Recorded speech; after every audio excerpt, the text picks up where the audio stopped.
아멘. 우리 바이블 타임 말씀 중에 오늘 이번 주 말씀이 바로 이 다니엘서 말씀이 있어서 제가 이 말씀 가지고 그의 하나님께 감사하였더라는 제목으로 추수감사절에 주시는 감사의 은혜를 좀 나누기를 원합니다. 우리 먼저 옆에 분하고 인사할까요? 당신이 있어서 감사합니다. 당신이 있어서 감사합니다. 나와 함께 해주셔서 감사합니다. 온라인 계신 분들도 같이 인사하세요. 나와 함께 해주셔서 감사합니다. 아멘. 다들 아시겠지만 이 미국이란 나라, 우리가 살고 있는 이 미국이란 나라는요, 청교도들의 눈물의 감사로 시작된 나라입니다. 감사가 어찌 보면 이 나라, 이 미국 땅의 기초라고 할 수 있습니다. 오직 신앙의 자유를 위해서 모든 위험을 불사르고 정말 작은 배였죠. 180톤밖에 되지 않는 작은 배인 메인플라워에 146명의 청교도들이 몸을 싣고 출발을 해서 극심한 어려움을, 그리고 어려움 가운데 그런 항해를 거쳐서 117일 만에 이 미국 땅에 도착을 했습니다. 근데 그 도착한 시간이 언제냐면 1620년 12월 26일 크리스마스 바로 다음 날에 도착을 했어요. 그리고 그 다음에 봄이 되기 전까지 이 땅에 도착하고 나서 그 청교도들 중에 추위와 배고픔으로 44명이 목숨을 잃었습니다. 그리고 그 다음 해가 돼서 봄에 그들이 가져왔던 그 씨앗을 가지고 첫 농사를 시작했는데 그들이 이 땅을 잘 몰랐어요. 이 신대륙 미국 땅을 잘 몰랐습니다. 기후 조건을 잘 알지 못해서 첫 농사를 완전히 실패합니다. 봄에 씨를 뿌렸는데 여름에 그 상태가 완전히 거둘 수가 없는 상태가 돼버린 거예요. 봄에 뿌린 씨앗들이 다 말라 죽자 그의 겨울, 다가올 그의 겨울을 또한 어떻게 지내야 하냐라고 하는 두려움과 불안에 떨게 됩니다. 그들이 할 수 있는 것은요, 하나님을 바라보고 기도하는 것 말고는 할 수 있는 것이 없었습니다. 그때 다들 아시겠지만 원주민 인디언들이 그들의 어려움을 알고 도와줬어요. 인디언 추장인 샤우베트라고 하는 사람이 그 땅에 있는 미국 땅에 맞는 씨앗을 가져다가 주고 재배 기술도 가르쳐줬습니다. 그래서 그 원주민들의 도움으로 옥수수, 호박, 감자 이런 것들을 가지고 햇공식을 처음 열매를 거두고 나서 그 열매를 주신 하나님께 감사하는 마음으로 인디언들을 초대해서 함께 잔치를 열고 칠면조를 잡아서 같이 나눠 먹은 것이 바로 추수감사절의 시작입니다. 이 내용은 여러분들 다 아실 거예요. 청교도들이 이렇게 처음 감사 예배를 드렸던 때는요, 그들이 풍족할 때가 아니었습니다. 황무지 벌판에 있을 때였습니다. 넉넉하고 풍요로운 상태가 아닌 고구마 몇 개, 옥수수 몇 개를 가지고 하루하루 연명하며 지내고 있을 때에 하나님께 드렸던 감사였습니다. 넘쳐나서 드린 감사가 아니라는 겁니다. 절망할 수밖에 없는 그런 환경에서도 감사를 발견하는 것, 여러분, 이것이 추수감사절의 정신입니다.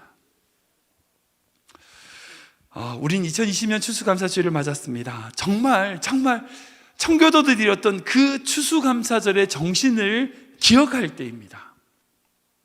올해는 여러분 아시겠지만 모두가 다 멈춰버린 해입니다. 다른 해와 전혀 다른 한 해입니다. 좀 돌아보면요, 한 번도 들어보지 못했던 이 바이러스의 공격으로 온 인류가 좌절하고 멈춰버린 한 해입니다. 이런 한 해를 마감하는 추수감사절을 맞은 우리가 기억해야 될 것은 뭔가? 바로 그 청교도들이 드렸던 감사란 거죠. 비록 무화과 나무가 무성하지 못하고 포도나무에 열매가 없고 감람나무가 열매가 맺히지 못한다 할지라도, 우리의 양이 없고 소가 없다 할지라도요, 그렇게 힘들고 어려운 환경일지라도 우리의 감사는 결코 멈춰서는 안 된다는 겁니다. 휴스턴 제1침례교회를 섬기셨던 찰스 스탠리 목사님의 유명한 일화가 있습니다. 그 스탠리 목사님이 젊으셨을 때에 목회를 하다가 힘든 일을 만나셨다고 합니다. 그 일로 말미암아 낙심이 돼서 마음이 무너져서 도저히 목회를 못할 만큼 영적인 침체에 빠지게 되었다는 거죠. 힘든 시간을 보내고 있었어요. 근데 마침 그 교회를 출석하시던 노인분께서 그 목사님에게 신방을 요청하셨습니다. 가기 싫지만 가야 된다고 해서 그 목사님께서 이제 스탠리 목사님께서 그 노인에게 신방을 했어요. 그 집에 갔더니 그 노인분께서 스탠리 목사님에게 어떤 그림 하나를 보여주시면서 특이한 점을 한번 찾아보라고 얘기하신 거예요. 이 그림입니다. 이 그림을 보여주면서 한번 이 그림에 좀 특이한 점을 찾아보라고 말씀하셨어요. 이 그림은요, 브리튼 리비에르라고 하는 영국의 유명한 화가 그렸던 왕을 향한 다니엘의 대답이란 제목의 그림입니다. 노인께서 이 목사님, 스탠리 목사님에게 물어봅니다. 목사님, 이 그림에서 뭐가 보이세요? 뭐가 보이십니까? 무엇을 찾을 수 있나요? 네, 뭐 눈에 보이는 사자가 몇 마리 있고요, 뭐 빛이 단지 다니엘에게 보여지네요. 좀 더 자세히 보세요, 목사님. 중요한 것을 보셔야 됩니다. 잘 모르겠는데요 라고 했더니 설명을 해주시는 거예요. 목사님, 이 그림에서 이 다니엘의 눈빛을 한번 보십시오. 이 그림의 제목이 왕에게 대답하는 다니엘이라는 건데, 그 왕이 누굴까요?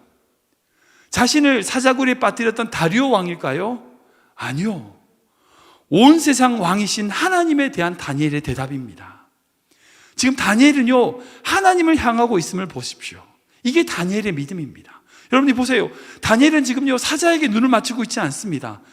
사자들을 쳐다보고 있지 않으니까 지금 사자들이 다 민망해 하잖아요. 당황해 하면서. 사자들이 무시당하고 있습니다. 다니엘은요, 지금 사자들이 보이지 않습니다. 사자들이 옆에 있어요. 그런데 사자들을 보지 않고 누구를 보고 있습니까? 눈을 들어 하나님을 보고 있는 거예요. 우리가 가져야 될 믿음도 마찬가지입니다. 다니엘은요, 사자굴에 빠져서 사자가 보일 수밖에 없는데 사자를 보지 않고 그 속에서 누구를 보냐? 하나님을 향하여 대답을 하고 있더란 거예요. 우리 또한 마찬가지입니다. 환경을 무시하고 환경을 보지 않는 인생이 있어요. 자신에게 주어진 모든 환경, 아픈 것들, 부족한 것들, 코로나19로 생기는 모든 문제들, 여러분 그런 거 보지 마세요. 하나님 보셔야 됩니다. 사랑하는 성도 여러분, 지금 환경이 감사할 수 없는 환경이라고요? 환경을 보니까 그렇죠. 지금 어려운 환경, 어려운 문제에 빠졌다고요? 그래서 감사할 수 없다고요? 어려운 문제를 보니까 그렇죠. 주변 환경을 바라보는 것이 아니라 하나님을 바라보는 것, 그것이 믿음이고 그것이 2020년 추수감사절을 맞아 우리가 드려야 될 감사라는 겁니다. 그렇다면 그렇게 감사할 수 있었던 다니엘이 어떤 이유가 있었는가? 오늘 제가 그 말씀을 좀 나누고 싶은데요. 먼저 지금 다니엘이 닥친 이 상황을 한번 좀 배경을 좀 살펴보기 원합니다. 오늘 본문의 배경은요, 다니엘이 메대와 바사라고 하는 새로운 강대국, 이 페르시아죠. 페르시아라고 하는 새로운 강대국의 총리 대신 된 때입니다. 다니엘은요, 이전에 바벨론의 왕, 그 바벨론의 총리였을 뿐 아니라 다음 국가인, 다음 나라인, 다음 왕조인 메대와 바사의 총리 대신이 됩니다. 여러분, 그냥 왕이 바뀐 게 아니라 왕조가 바뀐 거예요. 마치 고려가 멸망하고 조선이 들어선 것처럼 나라 자체가 바뀐 거예요. 나라 자체가 바뀌었는데 다니엘은 이때도 총리 대신이었고 새로운 나라에서도 총리 대신이 됩니다. 너무나 중요한 기회, 좋은 기회를 얻은 거죠. 그런데 이 기회가 위기로 다가오게 됩니다. 뭐냐? 이 메대와 바사를 일으켰던 그런 신하들이 이 다니엘을 음해하기 시작한 겁니다. 어디나 그렇지만 자기 나라에서 이방인들이 총리 대신 나보다 높은 상관이 다른 민족이다, 여러분, 그러면 당연히 그 사람은 무시하겠죠. 달가워할 사람은 없을 겁니다. 그래서 왕의 총애를 받았던 이 다니엘을 공격하려는 세력들이 만들어지고 그들이 다니엘을 공격합니다. 근데 공격할 거리가 없는 거예요. 공격하려고 해도 부정을 저질러야 말이지. 부정 같은 거 안 저지르는 거죠. 일을 좀 못해야 말인데 일도 너무 잘하고 정확하게 처리하고 어떤 부정이라든지 어떤 흠잡을 데가 없는 거예요, 다니엘이. 흠잡을 해도 잡을 수가 없으니까 그들이 이제 공격할 방법이 어떤 거냐? 이 다니엘이 가지고 있는 믿음에 대해서 공격하는 방법밖에 없겠다라고 해서 이걸 가지고 넘어뜨립니다. 그래서 본문 바로 앞에 보면 이 다리오 왕에게 찾아가서 뭐라고 얘기냐면 새로운 법을 만듭시다. 이 새로운 법은 왕을 좀 높여드리는 법입니다. 뭐냐? 30일 동안 왕 외에 다른 신에게 기도하지 못하도록 하는 법을 만드는 거예요. 그리고 그 법을 세운 뒤에 왕도 변경할 수 없는 왕의 도장을 찍도록 만듭니다. 근데 어리석은 이 왕은요, 신하들의 계략이 뭔지도 모르고 단지 자기가 좀 높아지겠다, 사람들이 날 높이려고 하는구나 라는 생각에 좋은 생각인 줄 알고 그렇게 도장을 찍어줘요. 다니엘은요, 지금 그 신앙을 지키면서 사자굴에 빠지게 되는 그런 법이 선포되는 것을 보고도 감사의 기도를 드리고 있는 모습을 바로 오늘의 본문의 모습입니다. 여러분, 지금 다니엘이 지금 엄청난 위기에 빠진 겁니다. 엄청난 위기에 빠진 거예요. 사실 여기에 우리 신앙의 딜레마가 있습니다. 하나님의 말씀대로 순종하고 열심히 살았는데, 정말 진실되게 살았는데 100점이라고 받을 만큼, 모든 사람들이 다 칭찬할 만큼 흠잡을 데도 없고 똑똑하고 너무나 잘했는데, 세상 사람들 보기에 그릇되거나 허물이 전혀 없는데 그런 문제가 없어야 되잖아요. 그런데 그렇게 열심히 신앙생활을 함에도 불구하고 문제가 찾아오더라는 거예요. 어려움이 닥치더라는 거예요. 이것이 우리 신앙의 딜레마입니다. 지난 주간에 제가 LA에서 섬겼던 교회에서 교회를 주님의 영광교회에 섬겼던 그 교회의 장로님께서 갑작스럽게 소천하셨다는 소식을 접했어요. 제가 섬겼던 교구의 교구장으로 열심히 일하시고 교회 재정장로님으로 정말 열심히 섬기시던 장로님이셨거든요. 아내 되신 권사님들도요, 교회 서점하시면서 정말 헌신적으로 봉사하시고 기도하시는 그런 권사님이신데, 장로님께서 얼마 전에 뇌종양 판정을 받고 수술하셨는데 며칠 뒤에 갑자기 이제 수술 결과가 안 좋았는지 소천하셨어요. 유튜브로 이제 장로님의 장례식이 중계돼가지고 사모랑 저도 온라인으로 그 장례 예배를 참여했었습니다. 보면서 눈물이 앞을 가리더라고요. 정말 헌신적으로 섬기신 장로님이고요. 아직 젊으세요. 젊으신데 소천하셨다는 것이 저에게 참 많은 충격이었습니다. 사람들은 그런 분들, 그렇게 열심으로 섬기시고 헌신하신 분들 좀 오래 사셔야 되는 거 아닙니까? 그렇게 믿음 생활 잘 하시는 분들이면요, 좀 하나님 이 땅에서 좀 오래 사셔야 되는 거 아니에요? 그렇게 헌신적인 분들은요, 일찍 소천하는데, 나쁜 짓을 한 사람은요, 아직 건강하게 잘 살고 있어요. 그런 모습 보이지 않아요. 예를 들면 그런 거죠. 쿠데타를 일으키고 많은 사람을 죽였던 전두환 같은 사람은요, 아직 골프 치고 잘 살아요. 하나님은 왜 그렇게 좋은 장로님을 천국에 데려가시고 그렇지 않은 사람을 이 땅에 남겨두실까? 우리가 종종 보면 우리 앞에 그런 일들이 생겨나는 것을 볼 수 있습니다. 정말 신앙으로 살면 감사할 것이 넘쳐야 될 것 같은데, 그 반대로 종종 우리에게 그런 일들이 생겨나더라고요.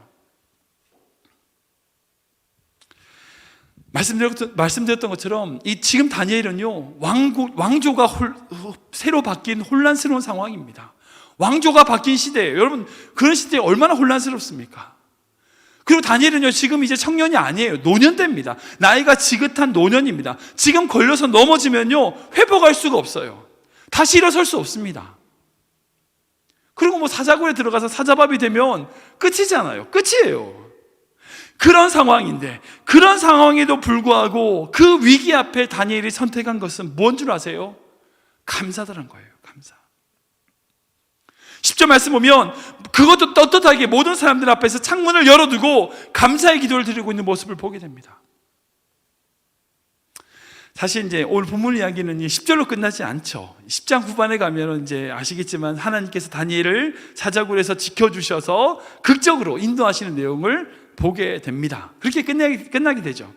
그래서 많은 분들이 다니엘이 하나님이 그렇게 인도하신 줄 알고 보호하실 줄 알았기 때문에 감사했다라고 말하기도 합니다. 물론 다니엘에게 그 믿음이 있죠. 하나님이 자기를 지키고 보호해 주실 것이라고 하는 믿음이 있었던 것은 사실입니다. 그런데 오늘 본문에 감사한 것으로 이야기가 끝나고, 만약 그 이후에 하나님이 인도하시고 보호하신 이야기가 없다면, 그런 역전의 드라마가 없다면 다니엘이 감사하지 않았을까요? 여러분들은 어떻게 하실 거예요? 여러분이 만약 다니엘이라면 어떻게 하실 것 같습니까? 하나님께 기도드렸어요. 감사드렸어요. 그런데 하나님의 응답이 없어요. 상황이 바뀌지 않아요. 그럼에도 불구하고 그럴 때도 계속 하나님께 감사하실 수 있겠습니까? 저는 하나님께 그렇게 응답하지 않으신다 할지라도 다니엘은 감사했을 거라고 저는 생각합니다. 감사를 선택했을 거라고 생각합니다. 왜냐하면 그와 함께 신앙생활했던 친구들, 사드락과 메삭과 아벳느고가 가졌던 믿음이 바로 그 믿음이었거든요. 우리 다니엘서 3장 말씀 읽어볼까요? 같이 읽겠습니다. 시작. 사드락과 메삭과 아벳느고가 왕에게 대답하여 이르되, 느부갓네살이여, 우리가 이 일에 대하여 왕에게 대답할 필요가 없나이다. 왕이여 우리가 섬기는 하나님이 계신다면 우리를 맹렬히 타는 풀무불 가운데서도 능히 건져내시겠고 왕의 손에서도 건져내시리이다. 그렇게 하지 아니하실지라도 왕이여 우리가 왕의 신들을 섬기지도 아니하고 왕이 세우신 금 신상에게 절하지도 아니할 줄을 아옵소서. 아멘, 아멘. 유명한 말씀이죠. 예. 왕의 신상에 절하라고 하는 그 느부갓네살 왕의 협박에 대한 그들 사드락과 메삭과 아벤느고의 대답입니다. 그 대답이 바로 그들의 믿음이었고 다니엘의 믿음이었어요. 분명 하나님이 나를 보호해 주실 거다라는 믿음이에요. 그러나 그리 아니하실지라도, 그렇게 하지 아니하실지라도 내가 드려야 될 하나님께 감사와 내가 드려야 될 믿음은 변하지 않습니다. 하나님은 내가 다 알지 못하지만 하나님의 합당한 이유가 있기에 나를 그곳에 보내신다면 기꺼이 그 자리에 가겠습니다라는 것이 바로 다니엘의 믿음이었습니다. 사랑하는 성도 여러분, 사실 이 질문은요 우리 현실의 문제입니다. 만약 생각해 보세요. 하나님께서 이 세상의 모든 문제를 다 풀어주시고 인도해 주실 것이기에 드리는 감사만 있다면 어떻게 신앙의 순교자가 있겠습니까? 그들이 죽을 때 하나님은 도대체 뭐하고 계셨어요? 왜 하나님은 침묵하셨습니까? 분명 우리 하나님은요 우리가 기도하면 응답하신 하나님입니다. 그런데 그 하나님의 응답이 있기 때문에 감사한 것이 아니라, 그 응답이 있기 때문에 감사한 것이 아니라 응답이 없다고 할지라도, 어떨 때는 우리를 더 힘든 환경으로 몰아넣으신다 할지라도 저의 대답은 그럼에도 불구하고 그리 아니하실지라도 우리는 감사해야 된다는 겁니다. 상황이 좋아서 응답하셔서 감사하는 것이 아니라 감사하기에 감사한 것이기 때문입니다. 감사는요 우리의 감정의 결과물이 아닙니다. 우리의 의지의 결과입니다. 우리는 감사를 선택해야 됩니다. 왜요? 우리가 하나님의 모든 뜻을 다 알지 못해요. 하나님의 그 크신 계획을 다 알 수 없어요. 나의 시각에, 좁은 시각에, 모든 관점에서 하나님 이것이 해주셔야 된다고만 생각한다면 하나님은 우리의 꼭두가시에 불과합니다. 그러기에 다니엘은 자신이 만난 환난과 어려움, 자신 앞에 있는 그 위기 앞에서도 감사를 선택할 수 있었습니다. 왜요? 나를 통하여 일하신 하나님을 신뢰하고 있었기 때문입니다.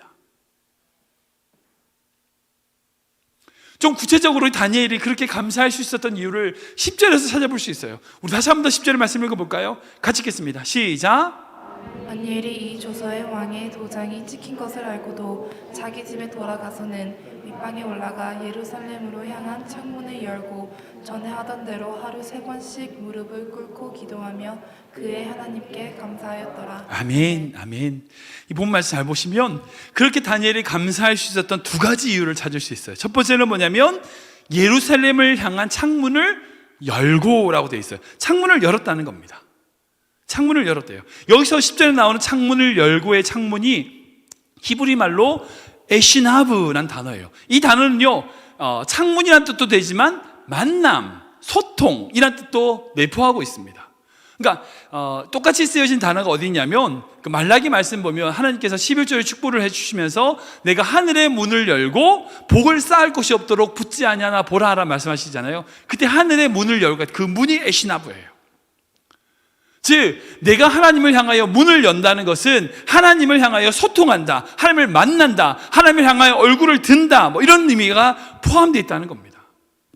즉 다니엘은 자신의 모든 환경과 그 상황 속에서 자신의 모든 것을 열고 전능하신 하나님과 교제하며 바라보았다는 의미라는 거죠. 처음 보여드렸던 그 그림 생각해 보세요. 자신 옆에 있는 사자를 보고 있는 것이 아니라, 그 환경을 보고 있는 것이 아니라 오직 하나님을 바라보는 겁니다. 지금까지 지켜주셨던 하나님, 지금까지 함께 하셨던 하나님, 여러 어려움과 환난에서도 나와 동행하셨던 하나님, 그 하나님을 바라봤기 때문이라는 거예요. 두 번째 이유가 있습니다. 그건 뭐냐면 전에 하던 대로 하루에 3번씩 기도했다는 거예요. 전에 하던 대로. 이것은 다니엘에게 평소에 신앙 관리가 되어 있었다, 신앙의 힘이 뿌리가 놓여져 있었다는 거예요. 제가 전도사부터 시작해가지고 지금까지 목회를 한 25년째 하고 있는데요, 목회를 하면서 성도들을 보면요 문제가 닥치면 기도해요. 평상시에 기도 안 하고 있다가 문제가 딱 닥치면 기도를 해요. 그래서 이제 목회자들, 제가 주명설 때 다른 목사님들끼리 얘기하면서 제일 걱정하는 게 뭔지 아세요? 목사님들 중에서 새벽 기도 안 나온 사람이 새벽 기도 나오는 거. 평상시에 새벽 기도 안 나와. 근데 갑자기 나왔어. 딱 걱정하는 거예요. 무슨 일 있나? 새벽 기도 안 나오시는 분이 평소와 같이 새벽 기도 안 나오면 문제가 없어요. 근데 딱 나왔다 그러면 분명히 문제가 있는 거죠. 다른 사람들 여러분, 평소에 자기의 믿음과 자기의 기도를 어떻게 관리하고 있는가? 여러분, 문제가 없을 때는 그게 드러나지 않아요. 근데 어려움과 문제가 닥치면, 이렇게 코로나19로 말미암아 모일 수 없으면 그때 여러분들의 믿음이 드러나요. 여러분들의 감사가 드러나요. 여러분들의 신앙의 밑바닥이 보인다고요. 그러게 다니엘처럼 평소에 하던 대로, 전에 하던 것처럼 꾸준한 기도의 뿌리가 우리 삶에 놓여 있어야 된다는 거예요. 결국 다니엘이 그 당황스러운, 정말 어처구니 없는 그런 상황이 그에게 닥쳤을 때에 그가 감사할 수 있었던 이유는 바로 주님을 바라보았기 때문이고, 그리고 또한 자신이 평소에 주님 앞에 끊임없이 나아가는 믿음의 뿌리, 기도의 뿌리가 있었기 때문이라는 거죠. 2020년 추수감사주를 맞아서 우리 크리스찬 모든 성도님들이 그렇게 감사를 드릴 수 있기를 주님으로 축원합니다. 말씀을 정리하면요, 제가 미국 처음 왔을 때 좀 힘든 시간을 보낸 적이 있습니다. 이제 유학생, 우리 성경이 대교가 이제 초등학교 때였죠. 그때 섬기던 작은 교회에서 좀 일이 있어가지고 사역지로 나오게 되는 바람에 사역지도 없고 경제적으로 참 많이 힘들었었습니다. 유학생이 무슨 여유가 있겠어요. 유학생이었는데, 여러분들 우리 성경이 대교 얼마나 많이 먹는지 아시죠? 물론 저도 많이 먹지만 엄청 먹습니다. 아무튼 경제적으로 많이 힘들었었어요. 근데 다 커가지고 부모님께 손 벌리기도 그렇고, 그래서 제가 좀 식당에서 설거지를 하는 일이라도 구해야 되나, 뭐 세탁소에서 일을 해야 되나, 이래저래 좀 일을 찾아볼 때였어요. 물론 공부할 것도 많이 힘들었고요. 아무튼 그렇게 여러 가지로 힘든 그런 환경의 변화들로 말미암아 힘든 시기를 보낸 적이 있었습니다. 주님의 광교회 가기 전이었어요. 그 힘든 시간을 보내고 있는데 정말 감사가 안 되는 그런 상황에 하나님께서 이 말씀을, 이 다니엘의 감사와 기도의 말씀을 저에게 주시는 거예요. 기도하는데. 그리고 그 마음에 가지고, 그래도 내가 감사해야지. 내가 환경 보지 말고 그래도 하나님 나를 지켜주셨으니까 감사해야지. 근데 감사가 안 되는 거예요. 감사가 안 되는 거예요. 어느 날 제가 집에서 이제 학교로 차를 가지고 이제 운전하고 이제 가고 있었어요. 근데 갑자기 옛날에 TV에서 봤던 영상이 딱 떠오르는 거예요. 이게 제가 많이 고민했거든요. 영상을 준비해서 틀어줄까, 내가 할까 하다가 제가 하는 걸로 결정 내리고. 여러분들 기억나세요? 감사합니다. 영어로 땡큐, 중국어 셰셰, 일본어로 아리가또라고 하지요. 감사합니다. 이게 혹시 아시는지 모르겠어요. 제가 이거를 감사가 안 되지만 차를 타고 가면서 한 50번 했어요. 50분을 계속 하는데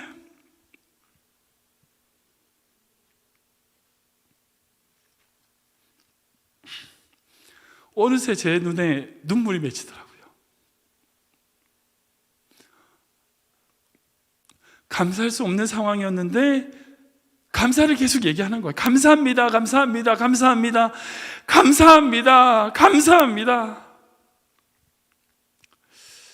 계속 그 감사를 선포했더니 웃으면서 울면서 혼자 주체할 수 없는 감사가 제 영혼 가운데 올라오더라고요. 제가 운전할 수 없을 만큼 그 감사가 저에게 올라왔습니다. 정말 감사할 수 없는 상황이지만 감사를 드릴 수 있었어요. 정말 감사할 수 없는 그 환경이 때에, 그 상황에서도 감사를 하니까, 감사를 선포하니까 내 영혼 가운데 감사가 울려나는 그 감격을 제가 그때 경험한 적이 있습니다. 저 우리 크리밴드 하나님께 모든 성도님들이 저와 같은 그 감사를 고백하길 주님을 축원합니다. 2020년요, 솔직히 감사할 수 없는 한 해입니다. 맞습니다. 상황을 봐도 그렇고요, 우리가 만나는 환경을 봐도 그렇습니다. 감사할 수 없습니다. 그러나 그럼에도 불구하고 우리는 우리의 영혼으로 감사를 선포해야 됩니다. 왜냐고요? 우리가 감사할 때 그 감사가 우리를 변화시키기 때문입니다. 우리 같이 해볼까요? 시작. 감사합니다. 감사합니다. 영어로 땡큐, 중국어 셰셰, 일본어로 아리가또라고 하지요. 여러분들 차로 집에 가시면서 이거 100번씩 하십시오. 혹시 여러분들 가운데 감사할 수 없는 상황에 계신 분 계십니까? 그럼에도 불구하고 감사를 견뎌하시기 바랍니다. 왠 줄 아세요? 감사는요, 우리의 감정의 부산물이 아니라 우리의 의지의 결과이기 때문입니다. 다시 말씀드릴게요. 감사는요, 우리의 감정의 부산물이 아니라 우리의 의지의 결과입니다. 감사를 선택하는 겁니다. 감사가 나오게 나온 것이 아니라 내가 감사를 선택할 때 감사할 수 있습니다. 감사할 것이 너무나 많아서 감사하는 인생이 아니라 어떤 환경일지라도 감사를 찾아내고요, 그 감사로 견인되는 하나님의 자녀의 삶을 사시는 귀한 성도들 되시기 바랍니다. 기도하겠습니다.